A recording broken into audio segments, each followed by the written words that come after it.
তেহরিক-ই-তালেবান পাকিস্তানের হয়ে যুদ্ধে গিয়ে খাইবার পাখতুনখোয়া প্রদেশে সংঘর্ষে 2 বাংলাদেশি নিহত। নিউ ইয়র্ক সিটি নির্বাচনে জোহরান মামদানি জয়, কিছুটা সার্বভৌমত্ব হারিয়েছে আমেরিকা, বললেন মার্কিন প্রেসিডেন্ট। পারমাণবিক অস্ত্র পরীক্ষার প্রস্তুতির নির্দেশ দিলেন রাশিয়ার প্রেসিডেন্ট। বিশ্ব রাজনীতিতে অস্থিতিশীলতা বাড়ার আশঙ্কা। শিল্প ও সংস্কৃতির বিকাশে বিদ্যালয় সঙ্গীত চালু করতে আরও 17,000 নারী শিক্ষক নিয়োগ করবে সৌদি সরকার।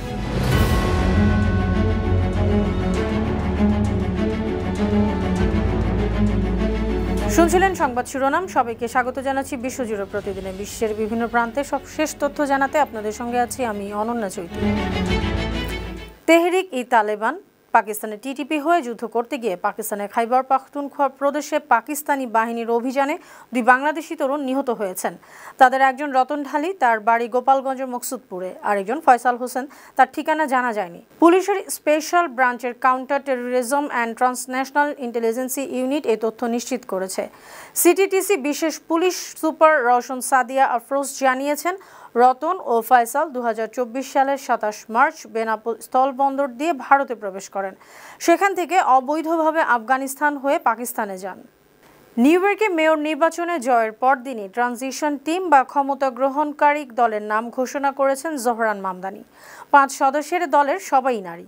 নিউ ইয়র্কের স্থানীয় সময় গতকাল সকালে কুইন্সে সংবাদ সম্মেলনে ট্রানজিশন দলের নাম ঘোষণা করেন জোহরান মামদানি। আগামী 1 জানুয়ারি শপথ নেবেন তিনি। সংবাদ সম্মেলনে মামদানি জানান, তিনি এমন একটি প্রশাসন গড়ে তুলবেন যেটি সততার মাধ্যমে পরিচালিত হবে, কঠোর পরিশ্রম করবে। তাদের লক্ষ্য কোটি কোটি নিউ ইয়র্কবাসী যেন ওই শহরকে নিজেদের বাড়ি মনে করে। আমেরিকা কিছুটা সার্বভৌমত্ব হারিয়েছে। নিউ ইয়র্ক সিটির মেয়র নির্বাচনে জোহরান মামদানির ঐতিহাসিক জয়ের পর এমনই মন্তব্য করেছেন মার্কিন প্রেসিডেন্ট ডোনাল্ড ট্রাম্প। বুধবার মিয়ামিতে ট্রাম্প দাবি করেন, 1 বছর আগে আমেরিকানরা তাকে নির্বাচিত করে দেশটির সার্বভৌমত্ব পুনরুদ্ধার করেছিল, কিন্তু নিউ ইয়র্কে তারা কিছুটা সার্বভৌমত্ব হারিয়েছে। তিনি অভিযোগ করেন, তার বিরোধীরা একটি অর্থনৈতিক দুঃস্বপ্ন তৈরি করছে। যুক্তরাষ্ট্র এখন এমন একটি কঠিন সিদ্ধান্তের মুখোমুখি। এদিকে নিউ ইয়র্কে মামদানির বিজয় সম্পর্কে লন্ডনের মেয়র সাদিক খান বলেছেন, এটি উদার, প্রগতিশীল ও বহু সাংস্কৃতিক রাজনীতির জয়। ভোটাররা ভয় ও বিভক্তি উপেক্ষা করে সংখ্যালঘু ধর্ম ও জাতিগত সম্প্রদায়ের প্রার্থীকে মেয়র নির্বাচিত করেছেন। বুধবার এক সাক্ষাৎকারে তিনি আরও বলেন, তাদের প্রতিপক্ষ ধর্মকে ব্যবহার করে তাদের বিরুদ্ধে দাঁড়ানোর চেষ্টা করেছে, কিন্তু লন্ডনের মানুষ বারবার তাকে নির্বাচিত করেছেন। একইভাবে নিউ ইয়র্কের মানুষও জোহরানকে নির্বাচিত করেছেন। এতে প্রমাণ হয়েছে, লন্ডন ও নিউ ইয়র্কের সংখ্যালঘু মুসলিম প্রার্থীদের ভোট না দিতে মানুষকে ভয় দেখানোর চেষ্টা ব্যর্থ হয়েছে। ব্যাপক শুল্ক আরোপ নিয়ে একটি মামলায় সুপ্রিম কোর্টে তীব্র প্রশ্নের মুখে পড়েছেন মার্কিন প্রেসিডেন্ট ডোনাল্ড ট্রাম্প।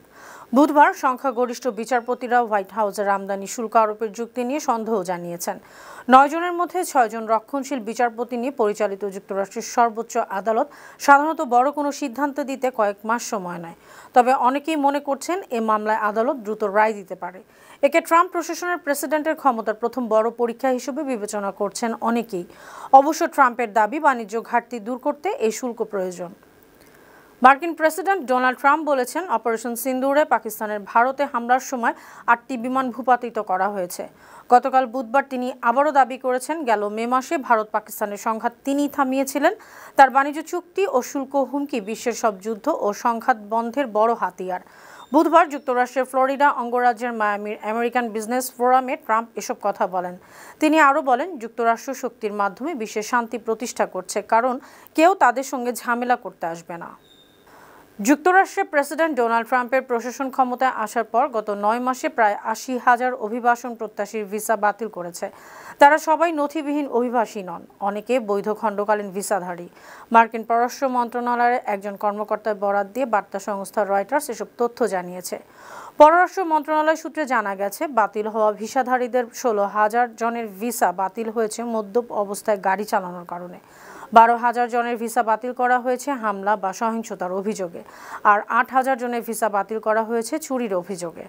মার্কিন সরকারের শাটডাউন 36 দিন হয়ে গেছে। শাটডাউন বন্ধে ট্রাম্প প্রশাসন ডেমোক্র্যাটদের উপর ক্রমাগত চাপ বাড়াচ্ছে।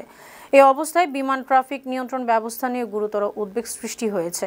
এ কারণে যুক্তরাষ্ট্রের প্রধান 40টি বিমানবন্দরের ফ্লাইট 10% কমানোর নির্দেশ দেওয়া হয়েছে।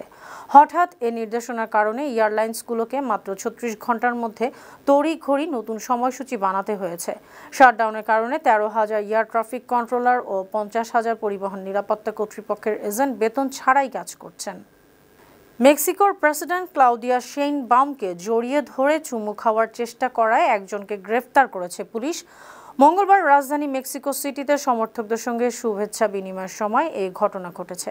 ফরাসি বার্তা সংস্থা এএফপির প্রতিবেদনে বলা হয়েছে, প্রেসিডেন্ট ক্লাউদিয়া শেইনবাউম প্রেসিডেন্ট প্রাসাদের কাছে একটি অনুষ্ঠানে যাচ্ছিলেন। পথে তিনি সাধারণ মানুষের সঙ্গে হাত মেলাচ্ছিলেন এবং ছবি তুলছিলেন।